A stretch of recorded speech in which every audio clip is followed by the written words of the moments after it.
Welcome to it's TV. నేను మీ కౌసల్య. కర్ణాటక సహా ఎగువ పరివాహక ప్రాంతాల్లో కురుస్తున్న భారీ వర్షాల వల్ల కృష్ణానది జలకలను సంతరించుకుంది. వరద నీటితో పోటెత్తుతోంది. భారీగా వరద నీరు వచ్చి చేరుతోంది. ఫలితంగా జోగులాంబ గద్వాల్ జిల్లాలోని ఇందిరా ప్రియదర్శిని జూరాల ప్రాజెక్ట్ నిండుకుండలా మారింది. గరిష్ట స్థాయి నీటి మట్టాన్ని అందుకుంది. దీనితో గేట్లను ఎత్తివేశారు అధికారులు. వరద నీటిని దిగువకు వదులుతున్నారు.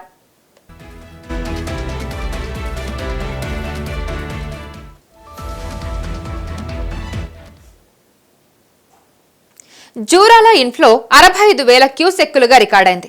ఈ ప్రాజెక్టు గరిష్ట స్థాయి నీటి మట్టం 318.51 అడుగులు. ప్రస్తుతం 317 అడుగుల నీటి మట్టం అందుకుంది. ప్రాజెక్టు నుంచి విద్యుత్ ఉత్పత్తికి 24,931 క్యూసెక్కులు, నెట్టెంపాడు లిఫ్టుకు 1,500, రైట్ కెనాల్ కు 150 క్యూసెక్కులు కలిపి మొత్తం 26,581 క్యూసెక్కుల నీటిని విడుదల చేస్తున్నారు. జూరాల హైడల్ ప్రాజెక్ట్ 4 యూనిట్లు, లోయర్ జూరాల 3 యూనిట్లలో విద్యుత్ ఉత్పత్తి చేస్తున్నారు.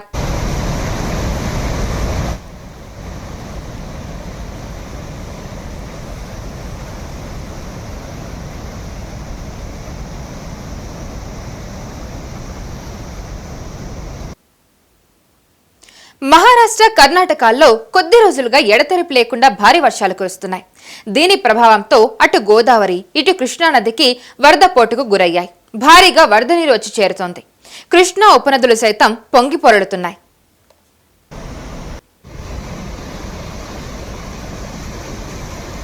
కర్ణాటకలోని ఉత్తర కన్నడ, బెళగావి, హవేరి, విజయపుర, బాగల్కోటె, కలబురాగి, బళ్ళారి వంటి జిల్లాల్లో అతి భారీ వర్షాలు కురిశాయి. ఆయా ప్రాంతాలన్నీ కూడా కృష్ణా బేసిన్ పరిధిలోకి వచ్చేవి.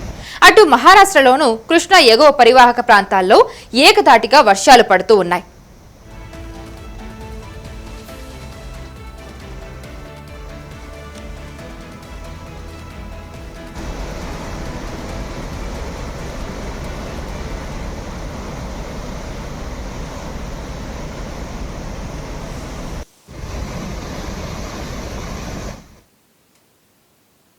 ఫలితంగా కృష్ణానది ఉరకలేస్తుంది. కర్ణాటకలో దీనిపై నిర్మించిన ప్రాజెక్టులన్నీ నిండిపోయాయి. ఆలమట్టి, నారాయణపూర్ ప్రాజెక్టులు గరిష్ట నీటి మట్టానికి చేరుకున్నాయి. దీనితో కొద్ది రోజుల కిందటే వాటి గేట్లను ఎత్తివేశారు కర్ణాటక జలవనరుల అధికారులు. 1,00,000కు పైగా క్యూసెక్కుల నీటిని దిగువకు వదులుతున్నారు.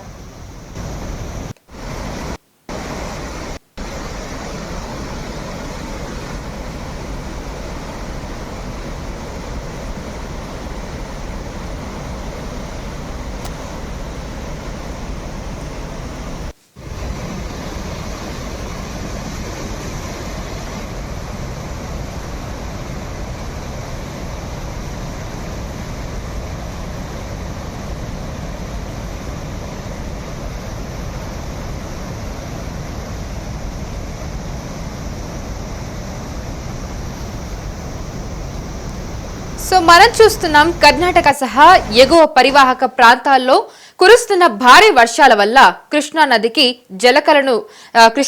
జలకలను సంతరించుకుంది. సో వరద నీటితో ఒక్కసారిగా పోటెత్తుతోంది కృష్ణానది. భారీగా వరద నీరు కూడా వచ్చి చేరుతుంది. ఫలితంగా జోగులాంబ గద్వాల్ జిల్లాలోని ఇందిరా ప్రియదర్శిని జూరాల ప్రాజెక్టు అయితే నిండుకొండలా మారిందని చెప్పుకోవచ్చు. గరిష్ట స్థాయి నీటి మట్టాన్ని అయితే అందుకుంది. దీనితో గేట్లను కూడా అధికారులు ఎత్తివేయడం జరిగింది. సో వరద నీటిని దిగువకైతే వదులుతున్నారు. ప్రస్తుతానికి జూరాల ఇన్ఫ్లో అయితే 65,000 క్యూసెక్కులుగా రికార్డైంది. ఈ ప్రాజెక్టు గరిష్ట స్థాయి నీటి మట్టం 318.51 అడుగులు. ప్రస్తుతం 317 అడుగుల నీటి మట్టం అందుకుంది ఈ ప్రాజెక్ట్ నుంచి విద్యుత్ ఉత్పత్తికి 24,931 క్యూసెక్కులు, నెట్టెంపాడు లిఫ్ట్ కైతే 1,500, రైట్ కెనాల్ కు 150 క్యూసెక్కులు కలిపి మొత్తం 26,581 క్యూసెక్కుల నీటినైతే విడుదల చేస్తున్నారు. జూరాల హైడల్ ప్రాజెక్ట్ 4 యూనిట్లు, లోయర్ జూరాల 3 యూనిట్లలో విద్యుత్ ఉత్పత్తి చేస్తున్నారు. సో ఒకవైపు మహారాష్ట్ర, కర్ణాటకల్లో కొద్ది రోజులుగా ఎడతెరిపి లేకుండా భారీ వర్షాలు కురుస్తున్నాయి. దీని ప్రభావంతో అటు గోదావరి, ఇటు కృష్ణానదికి వరద నీరు పోటెత్తుందని చెప్పుకోవచ్చు. సో ఈ నదులు కూడా వరదకు గురవుతున్నాయి. భారీగా వరద నీరు వచ్చి చేరుతుంది. కృష్ణా ఉపనదులు సైతం పొంగి పొర్లుతున్నాయని చెప్పుకోవచ్చు. సో కర్ణాటకలోని ఉత్తర కన్నడ, బెళగావి, హవేరి, విజయపుర, బాగల్కోట, అలాగే కలబురాగి, బళ్ళారి వంటి జిల్లాల్లో కూడా అతి భారీ వర్షాలు కురిశాయి. ఆయా ప్రాంతాలన్నీ కూడా కృష్ణా బేసిన్ పరిధిలోకి వచ్చేవే. అటు మహారాష్ట్రలోనూ కృష్ణా ఎగువ పరివాహక ప్రాంతాల్లో ఒక్కసారిగా ఏకధాటిగా వర్షాలైతే పడుతూ ఉన్నాయి. ఫలితంగా కృష్ణానది అయితే ఉరకలేస్తుందని చెప్పుకోవచ్చు.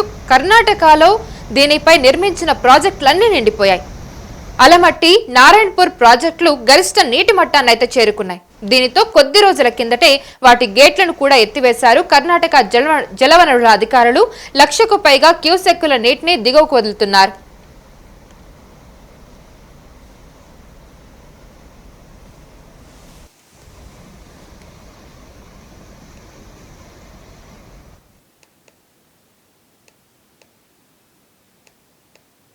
సో ఇప్పటికైతే జూరాల ప్రాజెక్ట్ అయితే వరద కొనసాగుతుందని చెప్పుకోవచ్చు.